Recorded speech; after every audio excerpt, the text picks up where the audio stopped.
반갑습니다. 구독, 좋아요 눌러주시고 큰 부자 되시기를 바라겠습니다. 자, 러시아의 푸틴이 우크라이나 미사일 공습은 더 이상 불필요하다. 자, 이런 발언을 했죠. 지정학적 리스크는 이제 점점점 완화가 되고 있습니다. 자, 이제 남은 거는 이 경제 부분이죠. 여전히 전쟁이 계속되고 있지만 아주 극으로 치닫던 분위기는 좀 사그라들고 있는 상황입니다. 자, 그러나 이 금리 인상에 대한 시각은 점점 더 악화가 되고 있죠. 내년까지 금리 5% 인상까지 예상이 되고 있습니다. 자, 지금 이렇게 진행이 되면은 결국은 이거 경기 민감주들, 기술주들은 이 반등 시기가 조금 딜레이가 될 가능성이 높겠구나. 이렇게 분위기가 형성이 될 수밖에 없겠죠. 이런 분위기가 이제 완벽하게 확실하게 형성이 돼 버리면 결국은 이 관심은 주식시장의 관심은 제약바이오 쪽으로 쏠릴 수밖에 없게 될 겁니다. 자, 지금 이 푸틴이 우크라이나에 추가 대규모 미사일 공격은 불필요하다라고 이야기하고 있죠. 자, 우크라이나의 기간 시설에 아주 폭격을 퍼부었죠. 미사일로. 크림 반도 대교 어택을 받으면서 아주 강력하게 다시 이제 공격을 했는데 이제 더 이상은 대규모 미사일 공격까지는 필요 없다라고 하고 있습니다. 그래서 이 러시아에서 추가 동원 계획도 없다. 이렇게 또 얘기했죠. 미사일도 불필요하고 추가적으로 또 동원을 할 생각도 없다라고 하고 있죠. 그리고 바이든 대통령과의 대화도 필요성을 느끼지 못하겠다. G20 회의에서 정상회의에는 참석할지는 아직까지 결정이 되지 않았다. 자, 이런 이 분위기가 형성이 되었습니다. 자, 지금 이 G20 정상회의에서 바이든과 푸틴의 정상회담을 검토할 수 있다라고 크렘린궁이 최근에 밝혔지만 백악관은 현재로서는 그런 계획이나 의지는 없다. 이렇게 이야기하고 있죠. 계속 이 신경전을 벌이고 있습니다. 신경전을 벌이고 있는데 이제 좀 전쟁에 대한 부분은 출구 전략을 좀 짜고 있는 듯한 그런 분위기죠. 그런 분위기로 진행이 되고 있고, 자, 지금 이 시장의 환경을 봤을 때는 아직까지 경제 자체가 계속 하방으로 밀릴 수밖에 없는, 금리는 계속 올라갈 수밖에 없는 이런 지금 상황이라서 이 공매도 금지에 대한 부분은 관심이 더 뜨겁게 불타오르게 될 겁니다. 금융위가 계속 막고 있는 듯한 그런 분위기인데 결국은 지금 어떤 부분이 옳은가라고 보면은 공매도 금지가 당연히 옳겠죠. 모든 지금 여야 국민들 경제 상황, 주가 상황들 보면은 당연한 얘기입니다. 당연한 얘기.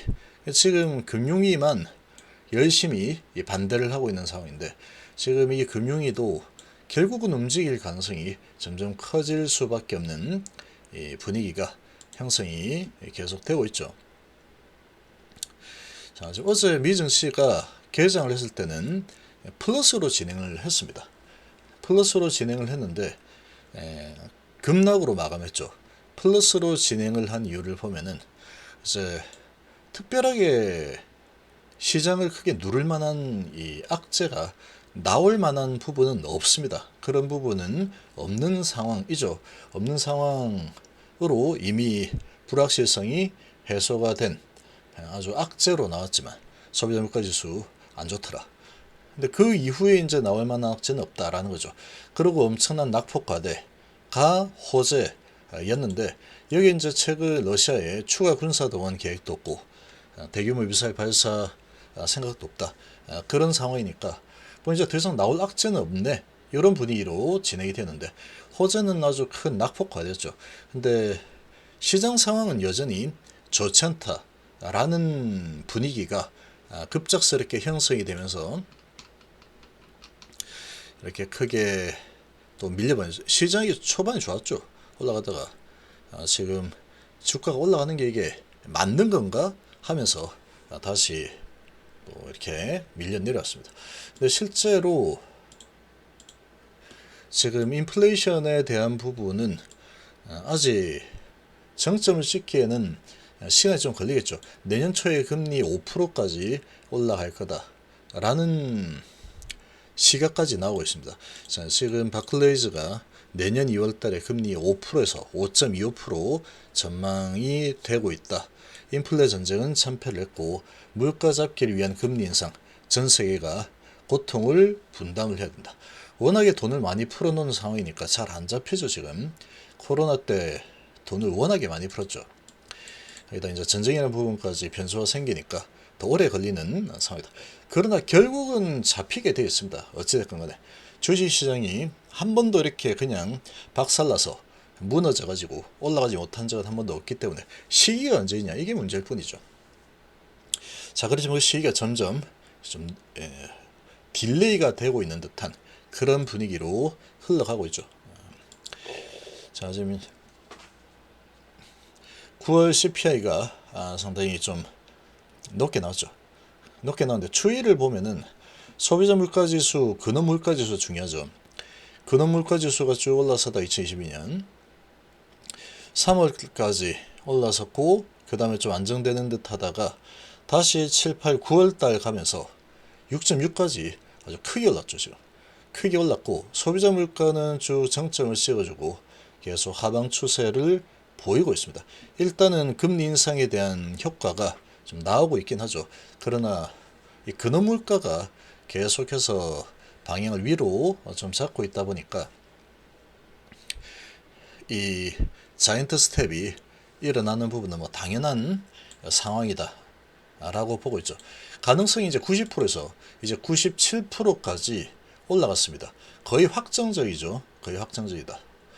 리보세라니 한일종합조합이 가남 FD 승인을 받는 수준, 그 정도 수준까지 올라오고 있는 상황이죠.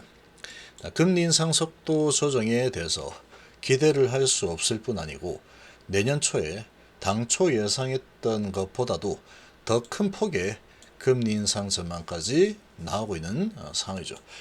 지금 워낙에 이 물가가 생각만큼 잘 안 잡히고 있다 보니까 이런 전망이 나올 만합니다.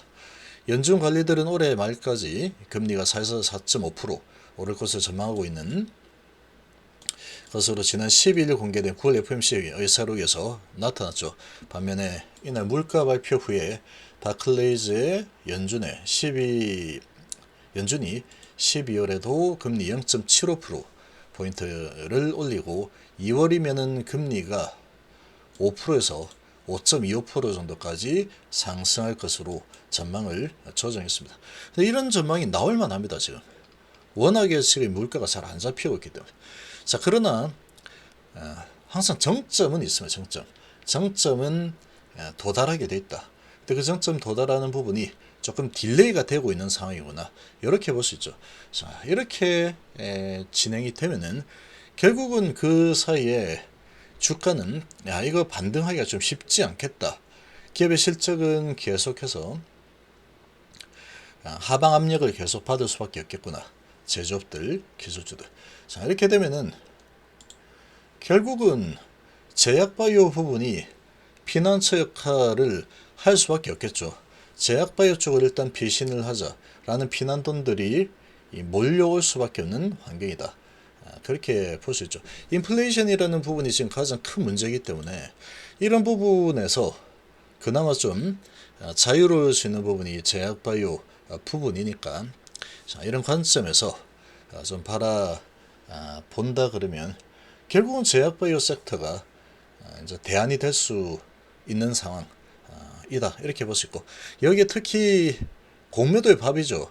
공매도의 밥의 역할을 정말 오랫동안 했는데 이 공매도 금지까지 이제 진행이 되면은 제약바이오 쪽으로 돈이 상당히 강력하게 몰릴 겁니다. 아마 제약바이오는 금리 인상, 물가 상승, 경기 침체 이런 부분에서 자유롭다, 이렇게 자유롭죠. 실제로 그런 상황이다 보니까 거기다 이 공매 금지까지 돼버리면 매수세가 매도세를 압도할 수밖에 없습니다. 압도할 수밖에 없다. 특히나 왜 그러냐면은 영향을 크게 받지 않는 제약바이오이다. 그런데 주가의 상황을 보면은 정말로 이거는 하락을 해도 심각할 정도로 엄청나게 너무나 깊게 하락이 일어나 있는 상태다. 이렇게 지금 만들어져 있죠. 10분의 1 토막까지 난 종목들도 있는 상황입니다. 이 제약바이오 부분이. 이런 상황이니까 이런 분위기가 형성이 되게 되면은 이 매수세가 아주 매도세를 압도할 가능성이 아주 높다. 그렇게 볼 수 있고, 그리고 이제 HLB는 그런 부분이 있든 없든 간에 기업의 가치가 아주 크게 변화가 생기고 있는 상황이기 때문에 그런 기업 가치 변화, 대한민국 1호 항암신약회사 거의 이제 확정적이 되고 있습니다. 확정적. 이 정도면 지금 더 이상 볼 게 없죠. 다 끝났고 이제 데이터 정리해서 FDA로 넘기기만 하면 끝입니다. 지금 프렌디에서도 지금 정리하는 대로 정리해서 제출 빨리 하면 되겠다. 이렇게 됐기 때문에 얘는 지금 그래서 메이저 세력들이 HLB를 주목할 수밖에 없습니다. 중국의 뭐 약가 정책 이런 부분으로 또 제약바에 올랐다고 하지만 항서제약이 상한가를 갔다라는 부분은 리복 함낼 조합의 기대감이 상당히 크게 작동을 했다라고 봐야 되죠. 상한가까지 올라갔다라는 것은 특별한 겁니다. 상한가까지 갔다라는 부분은 특별한 부분이죠. 이제 내수용으로만 몰다가 글로벌 시장에 진출한다 그래 버리면 기업의 가치가 그야말로 급변하게 되기 때문에 그런 움직임을 보이고 있죠. 그래서 제약바이오 부분 상당히 주도권을 잡을 가능성이 높고, HLB는 이 대파동이 아주 정말 시간이 이제 그렇게 오래 남지도 않았습니다. 대파동이 아주 엄청난 대파동이 일어날 요건을 완벽하게 잘 갖추고 있는 상황이다. 그렇게 보시면 되겠습니다.